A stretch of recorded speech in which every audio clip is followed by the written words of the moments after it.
Donc, bonjour à tous. Bienvenue à ce webinaire Actis qui s'intitule « 4 étapes pour déposer le meilleur projet et recevoir le financement désiré ». Donc, on parle aujourd'hui du programme d'aide financière aux entreprises en matière d'activité physique. Et il s'agit, dans son petit acronyme sympathique, le PAFMAP. Donc, on va référer souvent à ce nom-là, PAFMAP. Il s'agit bel et bien d'obtenir des informations sur le programme d'aide financière aux entreprises. Donc, ça me fait vraiment plaisir d'être là. Je m'appelle Marianne Lacharité Lemieux et je serai votre animatrice aujourd'hui. Donc, je suis conseillère aux stratégies partenariales au sein de l'organisation M361. C'est moi qui aurai l'occasion de vous partager des outils Actis et de vous présenter le projet Actis.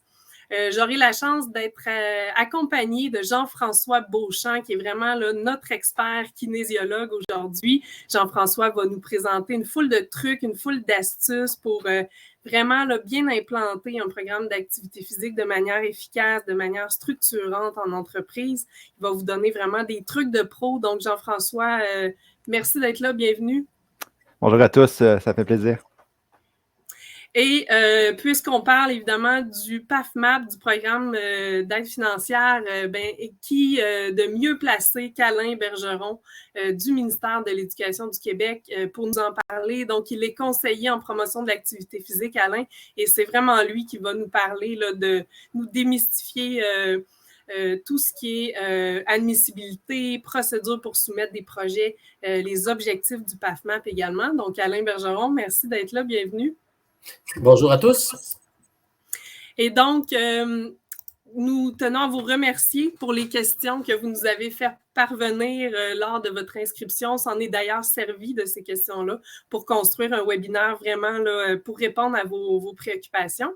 Et donc, je vous parle de questions. Ben, l'idée, c'est que votre expérience soit positive aujourd'hui et qu'elle soit, interactive. Donc, pour ce faire, j'attire votre attention sur un outil bien spécial là, de la plateforme AirMeet sur laquelle vous êtes en ce moment, et c'est le fameux questions et réponses. Donc, tout au fur et à mesure du webinaire, qui durera d'ailleurs 60 minutes et qui sera séparé en 4 grands blocs, ben à la fin de ces 4 grands blocs-là, nous allons prendre du temps pour répondre à vos questions, pour vous lire, pour acheminer des questions à nos conférenciers. Donc, je vous invite vraiment là, tout au long du webinaire à nous acheminer toutes les questions que vous pourriez avoir, les sources d'inspiration que vous pourriez vouloir nous partager également en termes de projet. Peut-être que vous êtes à implanter un projet actuellement dans votre entreprise. Alors, on est intéressé de vous lire. Et c'est donc à l'intérieur de l'outil questions et réponses que ça se passe. Cet outil-là, il est à la droite de votre plateforme, tout en haut de la section clavardage. Alors, c'est vraiment intéressant comme outil parce que vous avez l'occasion de voter pour certaines questions qui pourraient être d'intérêt. Donc, on garde vraiment là, un fil efficace des questions qui sont posées. Donc, je vous invite vraiment, il n'y a pas de limite, comme je vous dis, là, il y aura 4 grands blocs et à chaque fois, on prendra le temps de répondre à vos questions. Une petite note aujourd'hui sur la présentation que vous voyez à l'écran, elle vous sera intégralement envoyée après le webinaire d'aujourd'hui. Donc, tout ce que vous voyez, les vidéos, les outils, les liens, tout ça vous sera envoyé par la suite. Donc, inutile de prendre des notes. Le webinaire également, il est enregistré actuellement. Il sera disponible en différé. Donc, tout ce que vous allez entendre aujourd'hui, vous pourrez le revisionner à nouveau. Puis même, on va prendre le temps de vous envoyer les outils Actis dont on va vous parler plus tard dans le webinaire. Donc voilà, on s'active. On a déjà un premier petit quiz pour s'activer un petit peu sur la thématique d'aujourd'hui. On va avoir le portrait de vous qui êtes plus de 130 personnes d'ailleurs sur la ligne en ce moment. On veut savoir, vous en êtes où? Vous en êtes à quel stade actuellement dans votre demande de financement? Pour ceux qui ne verraient pas les choix de réponse du sondage, je vous les rappelle là, de vive voix. Donc, est-ce que vous êtes à réfléchir, par exemple, au type de projet que vous pourriez déposer? Est-ce que vous êtes plutôt au stade de chercher des inspirations, des idées de projets que vous pourriez soumettre dans le cadre du PAFMAP? Est-ce que peut-être vous avez déjà commencé à remplir votre demande? Peut-être avez-vous certaines questions sur votre demande spécifiquement? Bien, c'est vraiment l'occasion aujourd'hui de les adresser, de les acheminer, ces questions-là. Peut-être que, vous vous dites, je ne sais pas trop, je m'en vais à l'aide, donc on est là pour vous aiguiller dans le processus, évidemment.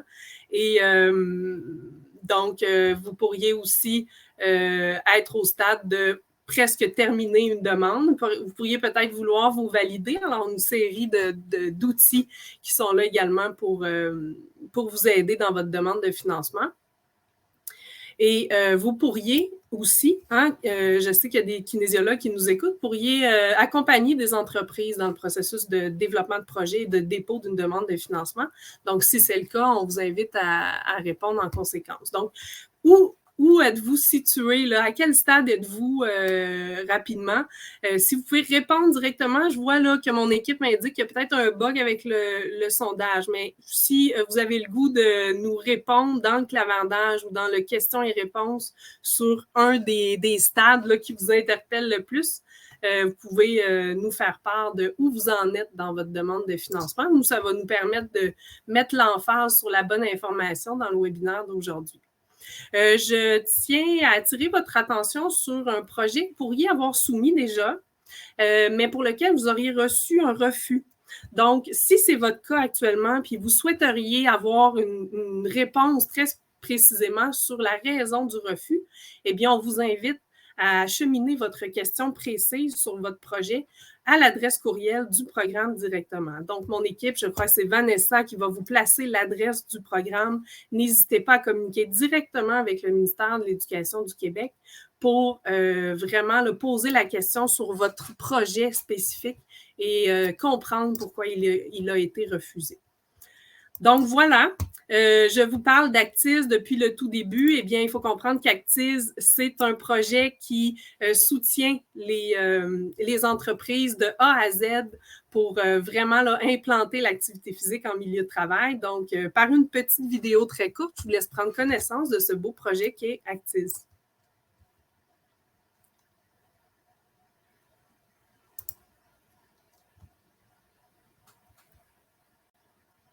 Québécois ne bougent pas suffisamment.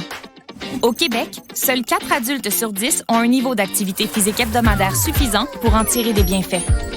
Comment les inciter à bouger davantage?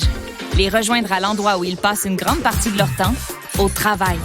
C'est pour faciliter l'intégration de la promotion de l'activité physique dans les PME qu'Actiz a été créé.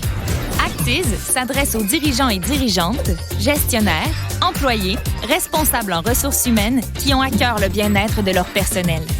Parce que chaque dollar investi dans une démarche liée à la santé par une entreprise peut en rapporter jusqu'à 4. C'est un retour sur investissement de 400 %.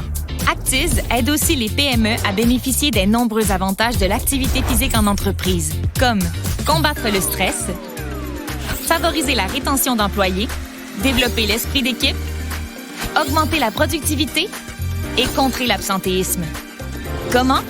En les outillant de A à Z dans leur projet d'implantation de l'activité physique grâce à plus de 125 articles regroupant des trucs et astuces, plus de 25 outils gratuits et concrets pour faciliter la démarche, un balado en partenariat avec les affaires pour amener des solutions aux principaux freins, des vidéos témoignages de PME inspirantes ayant passé à l'action, un accompagnement de 6 semaines sous forme d'atelier pour transformer une idée en un projet concret, de l'aide pour faciliter les demandes de financement pour un projet d'implantation d'activité physique en entreprise, une infolettre bimensuelle avec des idées pratiques pour les PME, des ateliers et webinaires disponibles pour approfondir le sujet et un guide complet pour implanter facilement l'activité physique dans les entreprises. Depuis sa création, Actiz a joint plus de 300 000 personnes et comptabilise plus de 13,5 millions de vues sur ses contenus. Les travailleuses et les travailleurs sont le moteur des entreprises. Grâce au coup de pouce d'Actiz, les employeurs passent de l'idée à l'action en investissant dans leur qualité de vie professionnelle et leur bien-être. Mais la partie n'est pas terminée. Poursuivons nos efforts afin de rallier les PME du Québec à notre course vers une vie plus active au travail.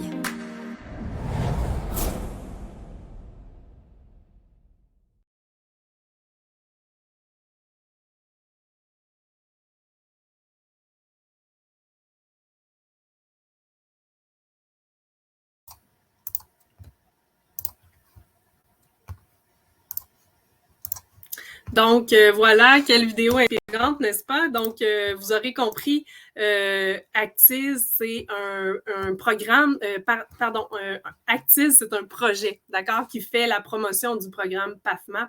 Donc, il n'en est pas responsable. Vous aurez compris à l'intérieur du vidéo qu'il développe Actiz, donc des outils pour soutenir l'intégration de l'activité physique en milieu de travail. Et il fait la promotion de programmes de financement, entre autres celui du PAFMAP. Et donc, c'est pour ça que c'est Actiz qui propulse le webinaire d'aujourd'hui. Ce qu'il faut comprendre, c'est que c'est vraiment le ministère de l'Éducation qui reçoit, qui traite les demandes. Donc, c'est vraiment le ministère qui est responsable du PAFMAP. Vous voyez à l'écran les 4 fameux grands blocs dont je vous parlais au tout début. On va traverser ce parcours-là ensemble. Donc, nous sommes à l'étape de comprendre ce qu'est le PAFMAP et c'est Alain Bergeron qui va pouvoir nous en dire davantage. On va aller ensuite s'organiser et s'inspirer. Ce sera Jean-François Beauchamp qui pourra intervenir à ce moment-là. Mais on va aller vraiment identifier quels sont les critères d'admissibilité, mais aussi les critères qui nous permettent de mettre en valeur votre projet avec plein d'exemples à l'appui. Puis finalement, avec des outils actifs, on va aller se valider. On va aller faire certaines dernières vérifications pour vous permettre vraiment de soumettre un projet qui est complet, puis vous permettre également de donner un petit plus, une valeur ajoutée à votre demande. Je rappelle qu'à la fin de chacun de ces 4 blocs-là de contenu, nous avons une période de questions, donc n'hésitez pas à nous acheminer vos questions. J'ai des collègues qui nous aident à trier, filtrer les questions pour pouvoir les acheminer au bon bloc de contenu. Ne vous inquiétez pas, si on ne traite pas de votre question tout de suite en début de webinaire, c'est qu'on y reviendra probablement dans un bloc subséquent. Donc, pour bien comprendre ce qu'est le PAFMAP, Alain, je t'invite à nous partager, c'est quoi, quelles sont les grandes lignes de ce programme d'aide financière et quels sont ses objectifs? Alors, bonjour tout le monde. C'est quoi le PAFMAP? En fait, c'est un mandat reçu du ministère de l'Emploi qui a été transféré à la Direction du loisir, du sport et de l'activité physique à la fin des années 2018, début 2019. Le mandat était de produire un programme qui augmenterait la productivité des employés, qui toucherait les milieux de travail, entre autres par la promotion de l'activité physique. Donc, c'est inspiré beaucoup de la PAPSEL, qui est notre politique sur l'activité physique à la Direction du loisir, du sport et de l'activité physique. Et c'est accompagné aussi de différents documents de référence qui démontrent l'efficacité de la pratique régulière d'activité physique dans le milieu de travail. Donc, ce programme a pour objectif d'augmenter la pratique régulière, on l'a dit, par la mise en œuvre de nouvelles initiatives structurantes dans les PME. Ici, je vais insister sur l'objectif. Il y a beaucoup de mots-clés pour ceux qui préparent une demande. Donc, ça vaut la peine qu'on revoie un petit peu les termes de cet objectif. Augmenter la pratique régulière, la régularité. C'est très différent d'un projet qui est événementiel ou un projet qui est mensuel. Donc, on cherche une pratique régulière. Dans une pratique régulière, on voudrait que ce soit fait quelques fois par semaine et sur une longue période de temps. Par la mise en œuvre de nouvelles... excuse-moi, on va trouver un petit peu. Par la mise en œuvre de nouvelles initiatives, on veut que ce soit un projet qui est nouveau, donc les initiatives soient quelque chose qui n'existe pas encore dans l'entreprise. Donc, il faut regarder vers l'avant, il faut innover et présenter un projet qui est innovant. Et il faut que ce soit une initiative structurante. Une initiative structurante, on pourrait en parler tout de suite, mais on va en parler plus tard. Il y a un dossier là-dessus, mais on va y revenir. Merci. Donc, le PAFMAP, en fait, c'est une recette. C'est une recette composée de 3 aspects ou 3 volets. On pense que l'entreprise a besoin de produire quelque chose qui est global, qui va toucher un petit peu tous les différents types d'environnements qui peuvent favoriser la pratique d'activité physique. C'est pour ça qu'il y a un volet 1 qu'on appelle l'aménagement de l'infrastructure d'installation sportive sur le lieu de travail, qui comprend tout projet d'aménagement, de construction, de création d'un espace, que ce soit pour une salle de yoga, que ce soit pour un gym, que ce soit pour un aire de repos partagé. Ça inclut toute la construction, plomberie, etc. Là, même si ce n'est pas notre expertise première, il y a un financement disponible qui peut aller jusqu'à 40 000 avec la participation naturellement de 10 000 de l'entreprise. Le volet 2, un achat de matériel et d'équipement, c'est peut-être la partie la plus simple. C'est de l'équipement qui favorise la pratique régulière d'activité physique. Donc, on entend là-dedans tout appareil de conditionnement physique, les tapis, tout ce qui est mobile, tout ce qui se déplace, qui peut être utilisé pour les blocs de yoga, qui peut être utilisé pour la pratique régulière. Et finalement, le 3, qui est un petit peu plus questionnable, c'est tout ce qui va servir à la promotion de l'activité physique. Ça peut être un babillard qui va permettre des activités de reconnaissance au travail, comme ça peut être également l'engagement de spécialistes d'une ressource qui va venir donner des cours à l'intérieur. Et naturellement, ça passe aussi par le financement de toutes les activités. Donc, le financement d'un cours de yoga, le financement d'une activité cardio-plein-air, le financement de groupe ou d'une classe ou d'une pause active, entre autres. L'admissibilité de ce programme-là, c'est sûr qu'il y a des règles qui sont très strictes au niveau de l'admissibilité. Elles ne sont pas nombreuses, les règles d'admissibilité. Je vous invite à les consulter directement dans le programme. On veut une entreprise qui est québécoise. On veut une PME qui est limitée entre 5 et 499 employés. On veut que cette entreprise-là soit en opération depuis plus de 2 ans, qu'elle ne soit pas un organisme de bienfaisance, bien qu'elle puisse être un OBNL ou une coopérative. Et on veut offrir aussi l'opportunité aux entreprises de moins de 5 employés de se regrouper ensemble et de créer un consortium.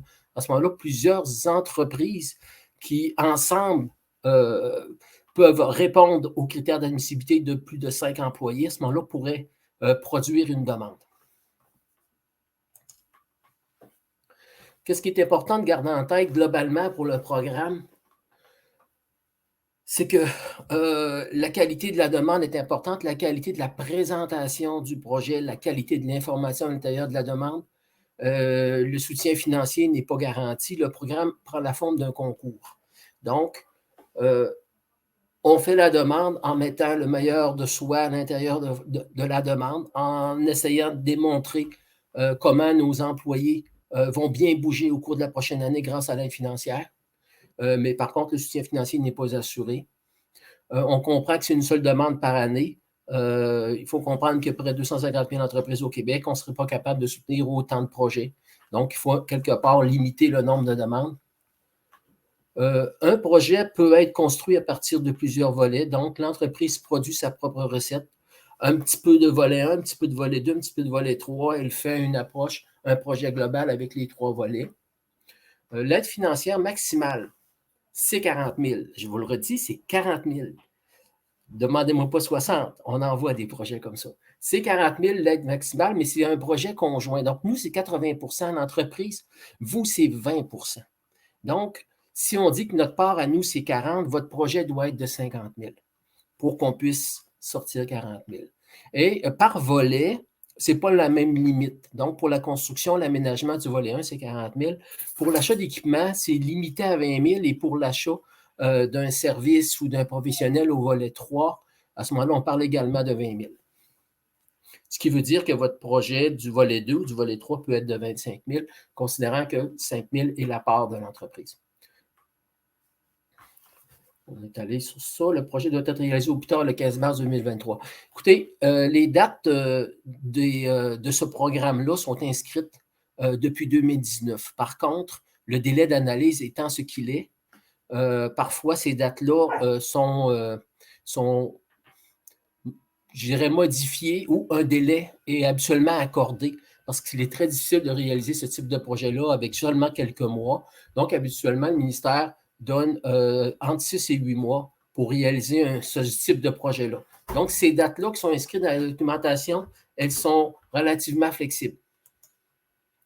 Le délai de réponse est inconnu, il peut prendre plusieurs mois. Effectivement, le dénominateur, c'est le nombre de demandes. Donc, on ne connaît pas encore le nombre de demandes puisque l'appel de projet se termine le 15 mai.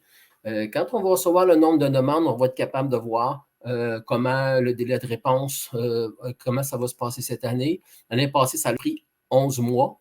Il faut croire qu'il y a eu là-dessus des changements de ressources humaines.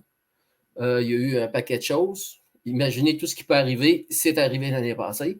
Donc, on espère cette année avec un nouveau formulaire électronique qui va générer une base de données qui est beaucoup plus rapide que l'année dernière. On a toujours l'objectif de vous donner une annonce dans un délai de 6 mois. Et on applique comment je vous dirais, l'exemple, c'est si vous jouez au hockey dans les ligues de garage, vous n'avez pas besoin de gagner le trophée à la fin de la saison pour avoir passé une bonne saison. C'est un petit peu la même chose derrière le PAFMAP. C'est qu'on souhaite que la démarche, la réflexion que vous ayez à l'intérieur de votre entreprise génère des bienfaits auprès de vos employés, que vous ayez ou non le financement. Je sais que c'est un programme d'aide financière, mais vous n'êtes pas perdant si vous n'obtenez pas l'aide financière, toute votre démarche de réflexion, tout ce que vous avez mis en place et tout ce que vous pouvez mettre en place auprès de vos employés va vous donner des bénéfices bien plus grands que la seule aide financière.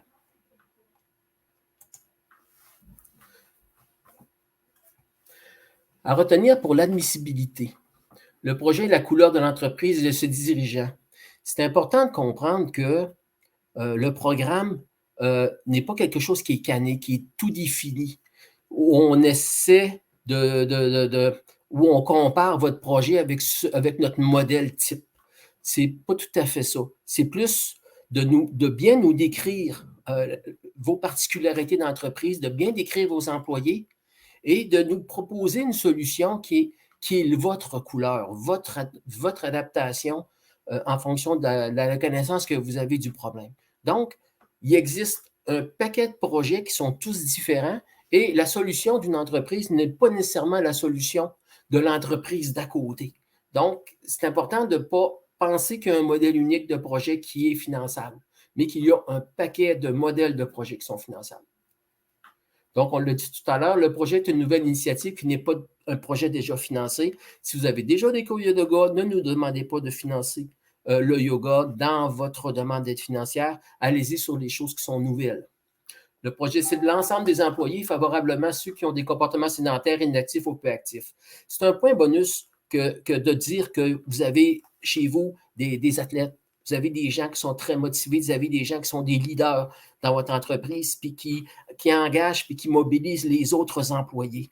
Cependant, c'est plus gagnant de montrer comment l'aide financière que vous demandez va permettre d'aller chercher des gens qui ne bougent pas ou qui sont peu actifs dans votre entreprise. Si en plus, vous pouvez utiliser le leadership des gens qui sont déjà en forme dans votre entreprise, là, vous allez mailler les deux projets, puis ça va vous donner des points au niveau de l'analyse. Les employés peuvent y développer une pratique régulière d'activité physique. On l'a dit tantôt, la régularité de l'activité physique.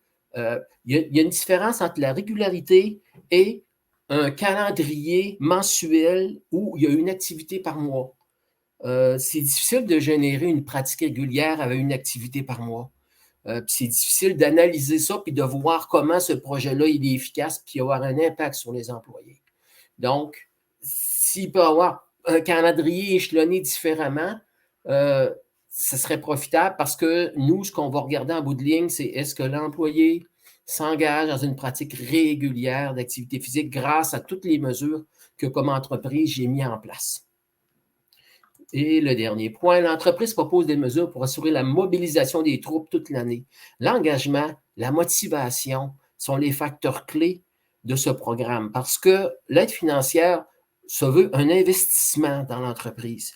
Donc, si on investit, ce qui nous intéresse, c'est de mettre quelque chose en place qui va durer le plus longtemps possible. Donc, le fait de donner des cadeaux sans effet à long terme, le fait de financer des trucs qui sont des trucs occasionnels ou événementiels et qui n'ont pas de conséquences, qui n'ont pas de suite, c'est plus difficile à financer. Et ce genre d'activité-là ne génère pas un engagement des employés à moyen et à long terme, une mobilisation des employés. Donc, on préfère parfois les petites initiatives simples, mais qui engagent régulièrement ou qui allument régulièrement les employés puis qui créent ce sentiment d'appartenance à l'entreprise et qui les mobilisent sur plusieurs semaines. Les activités non admissibles. Naturellement, tout ce qu'on donne, on redonne aux employés sous la forme d'un cadeau, d'un incitatif, d'une remise, d'un bonus. On pense que ces activités-là, on pense que l'activité physique, premièrement, ce n'est pas quelque chose qu'on doit acheter, mais c'est quelque chose qu'on vit. Donc, fournir un cadeau, c'est comme créer une espèce de dépendance au cadeau. C'est comme habituer l'employé à recevoir un cadeau. Ça n'engage pas l'employé dans une pratique. L'employé se dit, si j'ai un cadeau, je le fais. Si je n'ai pas de cadeau, ben, je ne le fais pas. L'année passée, tu nous as donné un cadeau. Cette année, tu ne m'en donnes pas. Qu'est-ce qu'on fait avec ça? Fait qu'il y a une responsabilité à donner, puis après ça, d'avoir la responsabilité des suites.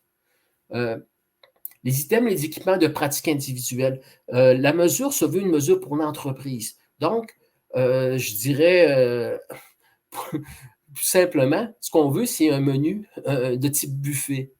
On ne veut pas un menu à la carte. C'est-à-dire que si Claude a besoin d'un vélo, Jeannette a vu des raquettes, puis Simon, lui, il veut faire du yoga. Là, on est rendu qu'on a 34 employés, mais chaque employé veut quelque chose de particulier. À ce moment-là, on n'a pas le team building qu'on recherche au niveau de l'entreprise. On n'a pas cet engagement, on n'a pas ce mouvement social dans l'entreprise où tout le monde travaille ensemble, tout le monde s'amuse. Et cette énergie-là qui est générée par l'activité physique, on n'a pas les gains dans l'entreprise. Donc, c'est important qu'on ait des mesures qui sont collectives et moins des trucs qui sont individuels que les gens vont pratiquer chez eux ou en dehors du travail, sans relation avec les autres collègues de bureau. Naturellement, tout ce qui est vêtements, pour les mêmes raisons, les bouteilles d'eau, les trucs d'espadrille, tous ces genres de frais-là qui reviennent à l'employé, qui n'est pas un investissement pour l'entreprise, ne sont pas admissibles. Tout ce qui est équipement de bureau, tout ce qui est poste fonctionnel, les bureaux qui lèvent tout seul, les ballons, les trucs qu'on pédale en dessous du bureau, tout ça. On met ça dans le cadre du travail. Et nous, ce qu'on veut, c'est en dehors du travail, c'est-à-dire que l'activité physique, de loisir davantage, mais l'expérience d'avoir du plaisir ensemble et non pas en avant de son bureau. Donc, tout ce qui est poste de bureau, aménagement de bureau, on a sorti ça du programme. Naturellement, les prix pour les concours, on ne serait pas capable d'aller là. On ne serait pas capable de justifier que l'argent public s'en va dans des prix. Et des outils, des équipements favorisant la performance plutôt que le plaisir, ben, c'est comme on disait tout à l'heure, la spécificité de l'équipement, de demander 3 vélos électriques de valeur de 6 000 pour encourager nos employés à se déplacer en vélo.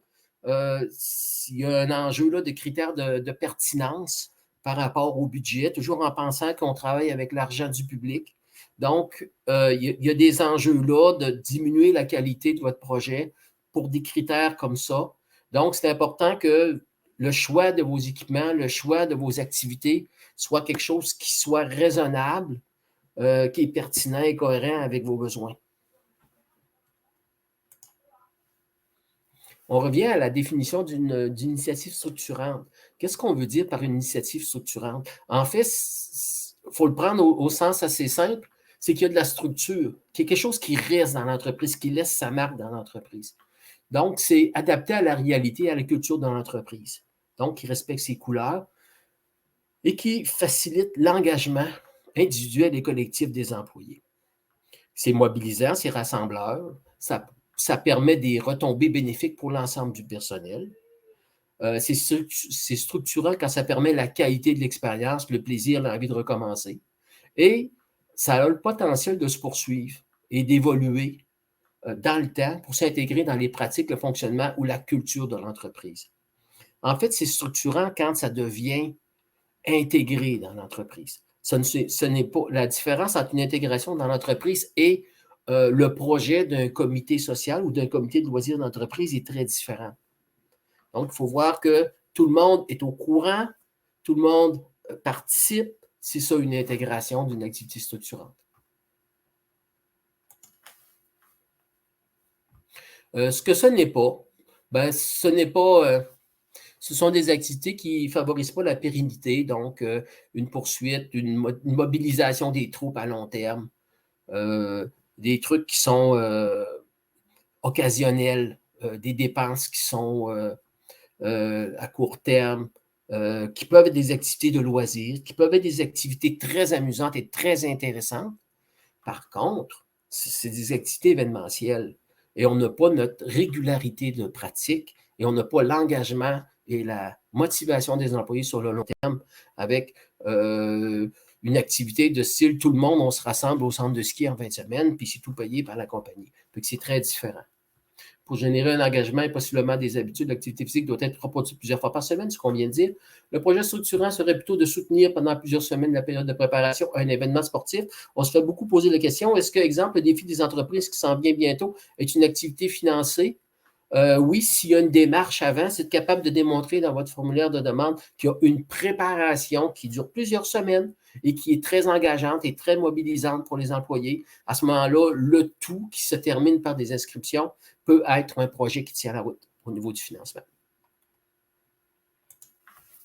Merci, Alain. Alors, Marianne.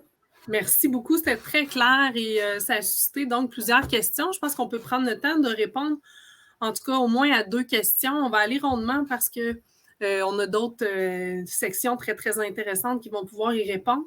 J'inviterai donc, voilà, je vois une première question à l'écran. Donc, est-ce que les subventions, Alain, incluent les taxes ou c'est 40 000 plus taxes? On ne compte jamais les taxes. Donc, c'est sans les taxes. Ça marche. Donc, on se permet d'en acheminer une deuxième ici. Donc, par exemple, on a un projet qui combine les 3 volets. Ça monte un total de 100 000 $. Est-ce qu'on doit enlever des volets pour aller seulement au montant éligible de 40 000 $? Sinon, de quelle façon on sépare les coûts? Bien, en fait, c'est que nous, on comprend que c'est un beau gros projet quand on voit un montant comme ça. Mais il faut aussi, quand on va arriver à la description des coûts, il faut ramener les coûts à ce qui est admissible. Donc, un projet total de 40 000 pour l'aide financière. Très clair. Puis Donc, ce qu'on va comprendre, c'est qu'il y a une mise de fonds de 60 000 $ dans ce cas-ci. Et il faut que l'entreprise puisse couvrir le 20 % dont tu parlais. Je m'en permets une dernière. Donc, pour le volet 3, organisation et promotion des activités. Est-ce qu'on doit détailler exactement le coût des activités sportives de plein air prévues dans l'échéancier ou seulement il est possible d'indiquer le nombre d'activités de façon approximative? Et en fait, c'est un petit peu le nerf de la guerre parce que quand on analyse un projet, on a besoin de comprendre qu'est-ce que les employés vont vivre comme activité. Donc, on veut savoir le service qui est offert aux employés coûte combien, va durer combien de semaines, il va se produire où, parce qu'on est dans notre terrain, là, on est au niveau de l'activité physique, et on est dans notre expertise, et on a vraiment besoin de comprendre si le projet, on a besoin de ces détails-là. Plus vous en mettez au niveau de l'offre d'activité physique, au volet 3, plus ça facilite l'analyse, donc plus c'est favorable pour une meilleure compréhension du projet. Je comprends. Très clair. Merci Alain pour ce bloc d'informations et la réponse là, très claire aux questions. Je t'invite à rester pas loin. Tu reviendras avec nous pour le 4e et dernier bloc. Donc, je poursuis avec le cœur donc, de notre webinaire Actis d'aujourd'hui qui est vraiment de s'organiser, de s'inspirer. On va aller chercher des trucs de pro, des exemples très, très concrets. Également approfondir là, les critères d'évaluation. Donc, je passe tout de suite à la présentation de ces critères d'évaluation-là. Il faut comprendre que votre demande, là, son évaluation est vraiment portée sur ces 4 critères-là. On va les passer un à un, puis on va aller se donner des exemples de comment mettre en valeur votre projet pour efficacement répondre à ces critères-là. Donc, comme Alain vous le mentionnait, le projet doit absolument s'inscrire dans l'un des 3 volets qu'on vient de voir, donc aménagement, matériel, activité. Et le premier critère, c'est la pertinence. Vous voyez, à 35 %, il vaut quand même pour beaucoup ce critère-là dans l'évaluation de votre demande. Qu'est-ce qu'on veut dire par pertinence? Eh bien, on doit vraiment comprendre à l'intérieur de votre demande que les actions viennent répondre à un enjeu bien réel, un enjeu qui est partagé par la majorité des employés de votre organisation. Alors, vous pouvez vous poser les questions suivantes. Donc, quels sont justement ces enjeux-là que vous rencontrez? Comment un projet d'implantation d'activité physique de façon structurante peut faire partie de la solution à ces enjeux-là. Je vous donne une série d'exemples d'enjeux. Pour y avoir un enjeu de localisation pour, par exemple, encourager le transport actif vers une entreprise là, qui se situe plus ou moins loin du domicile des employés. Pour y avoir un défi d'accueil de nouvelles ressources, que ce soit des nouvelles directions, des nouveaux employés. Donc, pour y avoir un objectif de cohésion d'équipe à travers la participation à de l'activité physique en groupe, entre collègues, comme Alain nous le précisait. Pour y avoir, par exemple, des enjeux de rétention du personnel, on sait que l'activité physique joue vraiment un rôle clé là, pour améliorer l'expérience employée, ressouder l'esprit d'équipe, favoriser un sentiment d'appartenance. Donc, en deuxième point, là, vous comprenez qu'il faut vraiment démontrer à l'intérieur de votre demande que les actions que vous prévoyez sont vraiment les meilleures, sont vraiment les mieux ciblées pour répondre à votre réalité. Je vous donne un autre exemple. Pour y avoir un enjeu dans votre entreprise de prévenir certains risques reliés au métier, prévenir certains troubles musculo-squelettiques qui pourraient être engendrés, par exemple, par des gestes répétitifs, des postures de travail qui sont plus à risque. Donc, on comprend que les actions que vous allez mettre en place, si c'est une priorité pour vous de soutenir la santé de votre groupe employé puis de prévenir des risques musculo-squelettiques, bien, les actions vont devoir répondre à cette réalité-là, à cet enjeu-là qui est important pour vous. Et c'est un enjeu qui est bien différent d'un objectif de cohésion d'équipe, par exemple, quoique ça peut y répondre. Donc, vous comprenez que la pertinence, c'est vraiment de démontrer que ce que vous mettez en place, ça répond directement à l'enjeu que vous vivez. En quoi le soutien financier est nécessaire pour améliorer la situation? Bien, il faut pouvoir le démontrer concrètement dans votre demande. Ça touche la pertinence. Est-ce que le projet s'inscrit donc dans les orientations, les priorités de l'entreprise? Donc, si c'est important pour vous de favoriser un sentiment d'appartenance, si c'est important pour vous que les collègues puissent s'amuser ensemble, avoir la motivation au travail, bien, il faut vraiment pouvoir démontrer que c'est ça qui est important, puis que le programme que vous implantez en activité physique, il répond directement.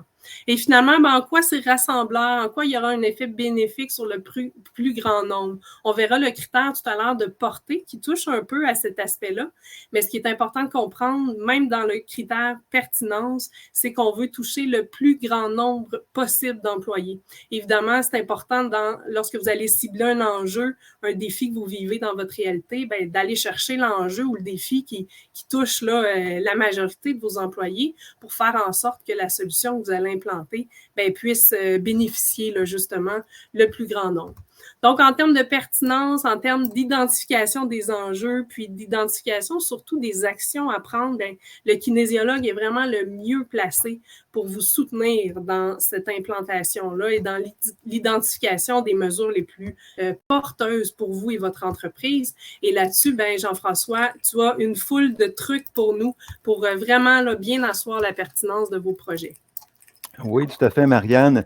Et dans un premier temps, toujours, il faut garder ça en tête, ça peut même nous motiver dans notre démarche. Donc, la pratique régulière, on insiste la régularité, donc la pratique régulière d'activité physique, mais ça peut aider l'entreprise face aux enjeux que vous voyez à l'écran. Donc, l'absentéisme, présentéisme.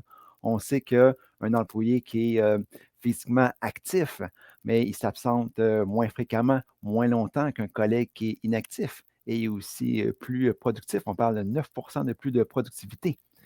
Climat de travail, un exemple bien simple que je dirais que je ne vois pas dans beaucoup d'organisations, puis j'aimerais en voir dans plusieurs organisations.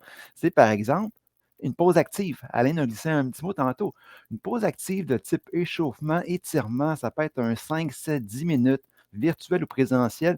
Juste ça, là, on voit que ça part bien la journée. Si on fait le matin, il y a des sourires entre collègues et ça nous réveille aussi en vue de nos tâches qu'on a à faire. Donc, c'est un exemple d'activité qui peut améliorer le climat de travail. Recrutement de main-d'œuvre, on le sait, c'est un enjeu d'actualité. Ça va être le cas aussi dans les prochaines années. Donc, c'est sûr que d'avoir des initiatives comme ça l'aide au niveau du recrutement.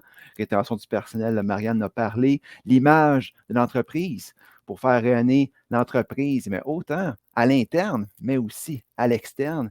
Et pour les coûts de cotisation à la CNESST. Donc, on parlait tantôt de prévention des troubles musculo-squelettiques. Hein? On sait que le fait de bouger régulièrement, ça va vous aider. Puis le PAFMAP, hein, ce n'est pas en lien avec l'ergonomie. Hein? On ne parle pas de poste de travail, mais une pratique régulière, ça va aider. Et ça va aussi prévenir l'épuisement professionnel, qu'on entend ça aussi là, beaucoup. Là, c'est un autre enjeu. On s'est mis, puis oui, kinésiologue, mais fait partie des ressources compétentes pour faire bouger un maximum de vos employés de tous les niveaux. Parce que dans chaque organisation, tous les niveaux, et comme on le sait, on veut rejoindre un maximum de personnes.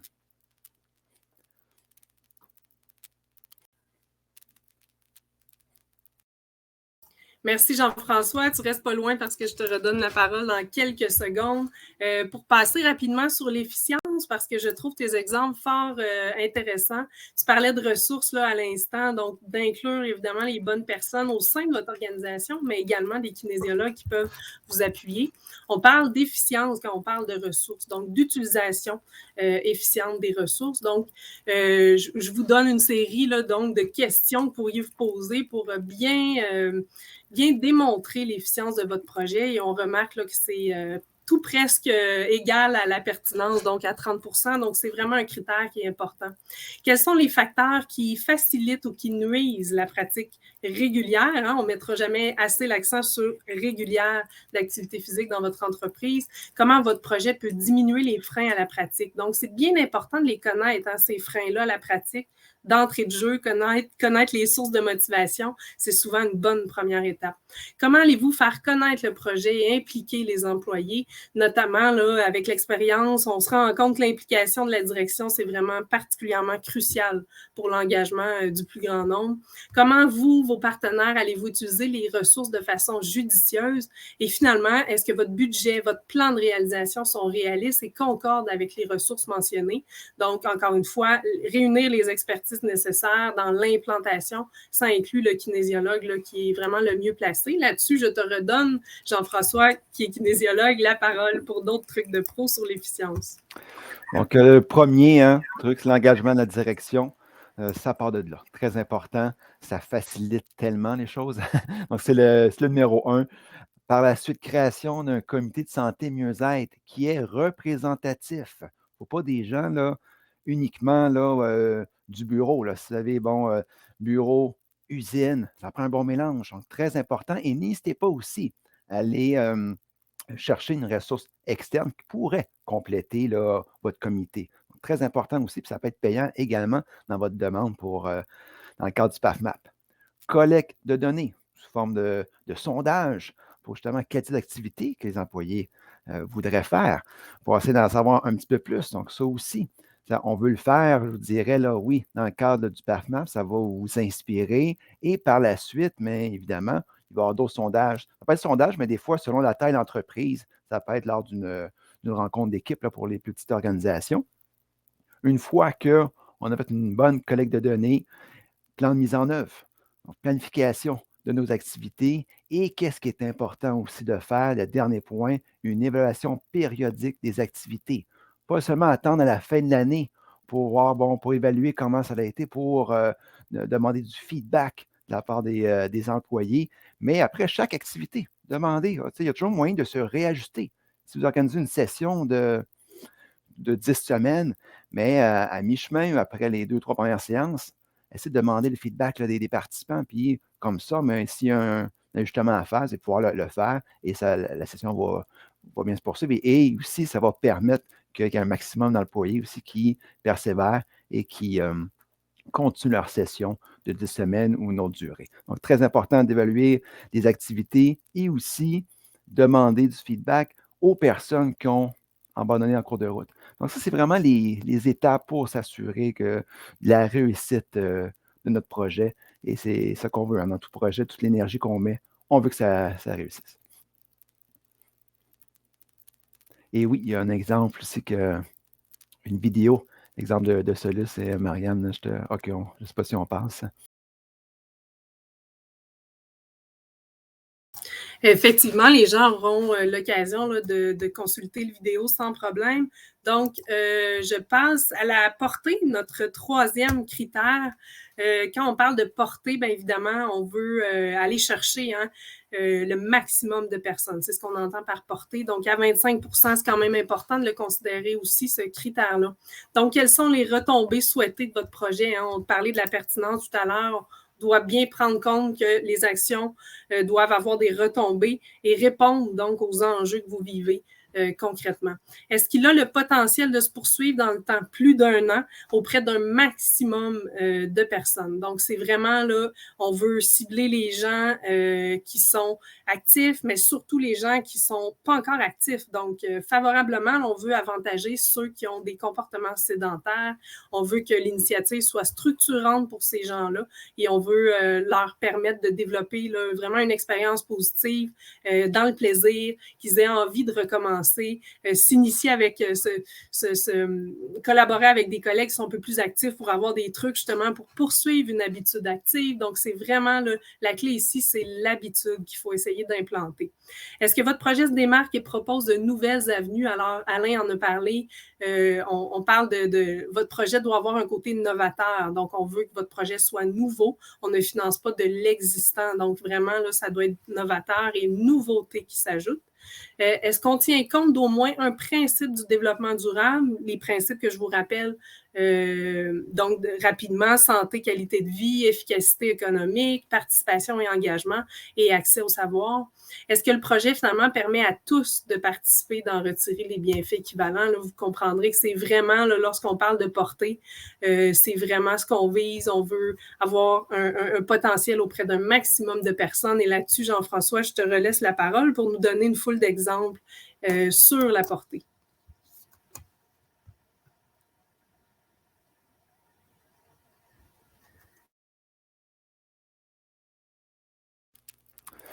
De retour, premier truc pour rejoindre le maximum d'employés, mais varier les activités offertes. Là. Consulter les résultats du sondage. Donc, autant d'activités, que ce soit de la marche, il peut y avoir de la course, yoga. Donc, il faut qu'il y en ait pour tous les goûts. C'est comme ça aussi d'aller rejoindre un maximum de personnes. Offrir des activités en présentiel et en virtuel. Je sais qu'il y a quelques questions aussi par rapport à ça, avec ceux qui sont comme modèle hybride, mais varier vos activités. Et ça arrive. Moi, j'ai entendu parler depuis le début de la pandémie. J'ai certaines personnes de contact en entreprise qui m'ont dit hey, on a tel employés qui n'ont jamais participé à nos activités.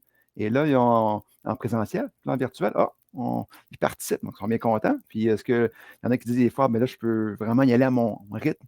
Ça m'a encouragé à m'inscrire à l'activité. Donc, intéressant, ça aussi. Donc, offrir un peu des deux, activités en présentiel et virtuel, selon, bien sûr, votre réalité.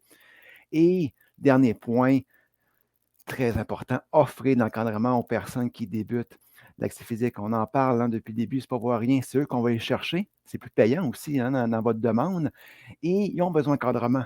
Pourquoi? Parce qu'une personne qui recommence après plusieurs mois, voire des années d'activité, mais le risque de rechute, il est grand. Donc, n'hésitez pas aussi, en complément d'activités physiques de groupe, mais il pourrait avoir des consultations individuelles pour aider et soutenir ces personnes-là. Donc, ça aussi, c'est payant et ça va faire en sorte que ces personnes-là, mais vous allez augmenter les chances de réussite. Là.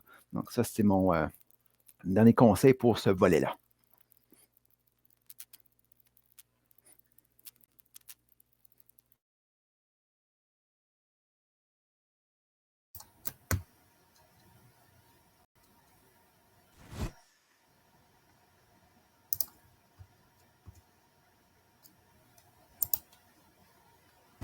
Les bénéfices d'affaires qu'on a ressentis, on a certainement la rétention de notre main-d'œuvre, la cohésion, l'ambiance de travail, puis d'avoir tout simplement du plaisir.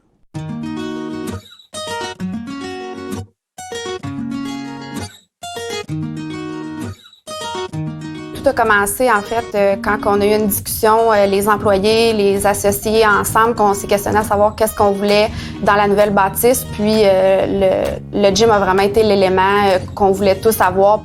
Donc, quand l'ensemble des employés a participé au déménagement, il y a 4-5 employés qui ont dit « Ah, c'est parfait, c'est le temps d'implanter un comité santé ». Quand tu fais l'activité physique, c'est essentiel. En fait, ça l'allume les gens quand ils reviennent au travail, ils sont en pleine forme. J'ai plus d'énergie, je suis moins fatiguée, je suis plus productive. Les facteurs du succès qui nous ont permis d'y arriver, en fait, il y a évidemment l'équipe de direction. On sait que ça amène des libertés au niveau de l'horaire de travail, ça amène aussi des coûts. Puis depuis le début du comité santé, les mesures qui ont été mises en place, on n'a jamais eu d'obstacle à affronter là-dessus. qu'on fait en tant que comité santé pour aller chercher le désir vraiment des employés, c'est de les sonder vraiment, savoir c'est quoi les activités qu'ils veulent qu'on instaure. Tout le monde a accès au gym. Sinon, on a les mercredis, lève-toi et marche. C'est sûr que pour ce qui est des installations physiques ou bien des aménagements d'horaire du travail, il faut faire en sorte que le reste se tienne puis que les membres de l'équipe soient écoutés. Donc, il y avait juste des fois certains délais à mettre en place une mesure d'activité, mais finalement, avec l'encouragement de la direction, on finissait par arriver à nos résultats. L'activité physique rassemble les gens, donc c'est sûr que quand on fait des activités le vendredi midi, ça rassemble vraiment notre petit groupe. Avoir un conseil à donner à un dirigeant d'entreprise, c'est extrêmement simple, créer un comité.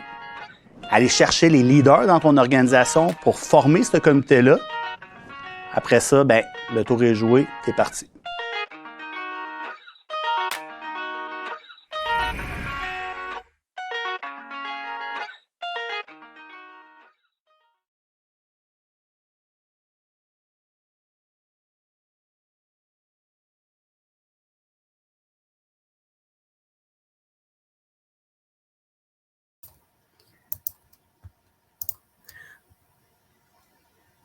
Donc, on réalise que ça peut être inspirant et bénéfique à plusieurs niveaux, l'activité physique. Donc, on parle de notre dernier critère, qui est la durabilité.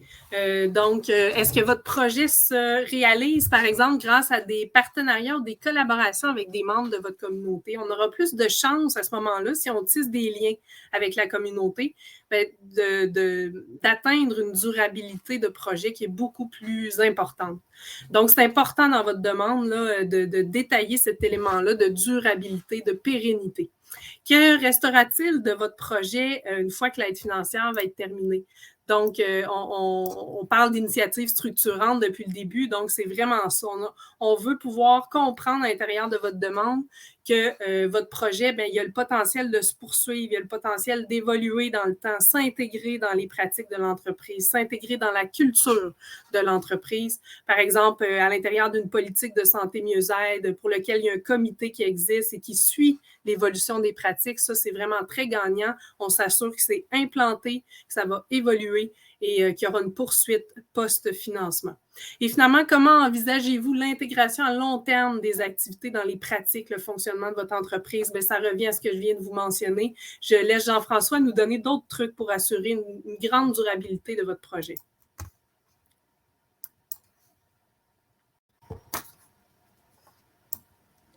Pour que votre projet soit durable, vous pourriez avoir une politique de santé mieux-être.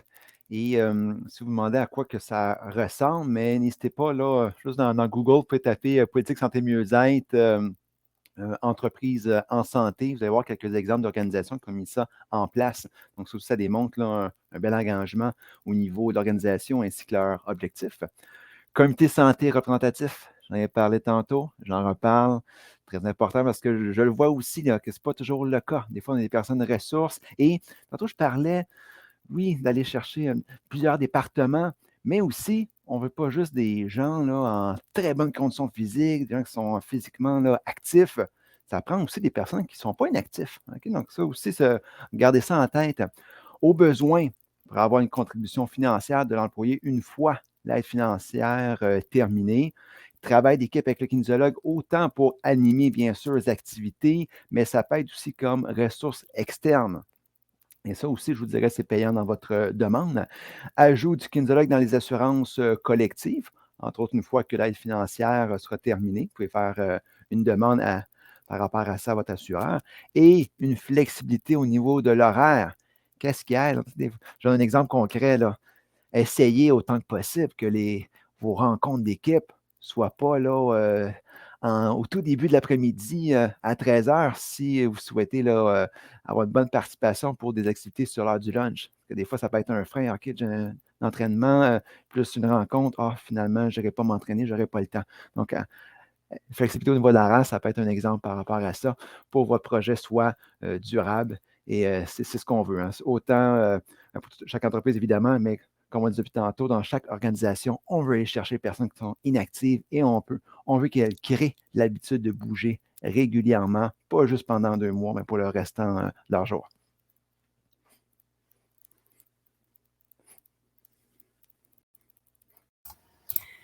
Merci Jean-François. Donc, ça complète là, le volet critères, évaluation de votre demande. Donc, mon équipe m'indique que les questions que vous nous posiez, bien, on a réussi là, à y répondre en temps réel, la plupart par écrit, puis sinon, bien, avec le dernier volet qu'on vient de couvrir.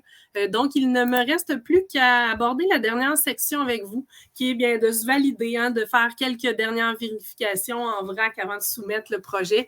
Puis, on a structuré donc quelques outils intéressants pour vous permettre vraiment de cocher les éléments essentiels à ne pas oublier. Entre autres, à l'intérieur de votre demande, ben, c'est requis, hein, vous devez présenter un plan de réalisation.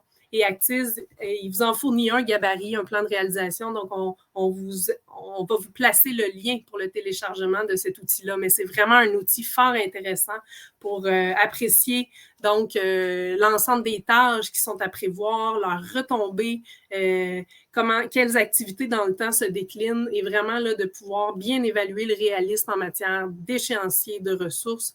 C'est très clair, très simple, très concis. La marque de commerce d'Actiz, d'ailleurs, on vous invite à télécharger cette page-là de plan de réalisation. Avant de remplir votre demande, je rappelle donc des éléments essentiels. Il est important de vérifier que vous êtes un organisme, une organisation admissible. Donc, le titre d'entreprise, le nombre d'employés, au moins 5. On rappelle que les organisations publiques, municipales, politiques et de bienfaisance ne sont pas admissibles. D'ailleurs, on avait une question plus tôt à savoir si les OBNL est admissible. Tant qu'elles ne sont pas indiquées comme organisme de bienfaisance, elles seraient admissibles. Sinon, corrigez-moi, Alain. Volet, donc, évidemment, s'assurer que le numéro d'entreprise, le nom d'entreprise est inscrit à votre demande, figurant au registraire des entreprises du Québec. Votre projet doit cadrer avec un ou plusieurs volets du programme. On le rappelle, les 3 volets aménagement, matériel, organisation d'activité. Et finalement, on rappelle que votre entreprise a la capacité d'investir une mise de fonds de 20 %. Donc, ce 20 % est calculé à partir du coût admissible total du projet. Et ce coût-là doit être assumé là, par l'entreprise qui fait le dépôt. Donc, tout nouveau formulaire interactif là, qui vous permet de compléter votre demande et c'est possible d'y revenir avant de déposer officiellement. Donc, vous pouvez y retravailler à plusieurs reprises. Des éléments clés pour réussir votre demande, bien, on vous invite à soumettre d'ici le 15 mai 2022, à joindre à votre demande une résolution qui confirme votre engagement financier de 20 %, le plan de réalisation dont je vous parlais un peu plus tôt, votre plan d'aménagement et de résolution également concernant les normes de Code de la construction du Québec pour ce qui est du volet 1 là, qui touche les aménagements. On a vu plusieurs questions là, d'ailleurs, trouver réponse à cet effet-là par rapport à de nouveaux aménagements. Eh bien, il faut inclure ce plan-là là, selon les normes du Code de construction. Finalement, bien, des outils incontournables, Actiz, pour vous accompagner dans le dépôt au sein du PAFMAP. Donc, la section aide financière et outils pour vous aider à compléter votre demande au programme. Vous trouverez une foule d'informations. C'est sur actiz.ca que ça se passe. Et je tiens à attirer votre attention sur 3 outils là, incontournables pour bien développer votre projet et bien compléter votre demande.